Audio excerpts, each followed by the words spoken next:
आज 76तम गणतंत्र दिवस रे मु समस्त को हार्दिक अभिनंदन और शुभेच्छा जनाऊँ।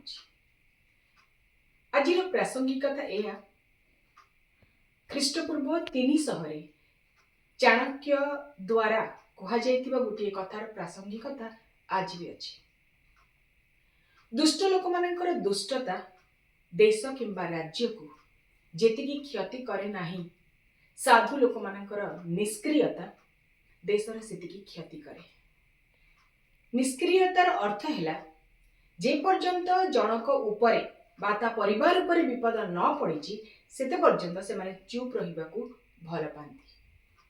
ए कामटी द्वारा बा ए कथाटी द्वारा मु प्रभावित होई नाही, मोर कोनोसी क्षति होई नाही, तेणु एथिरे मुंड खळेइबार दायित्व मोर नुहे।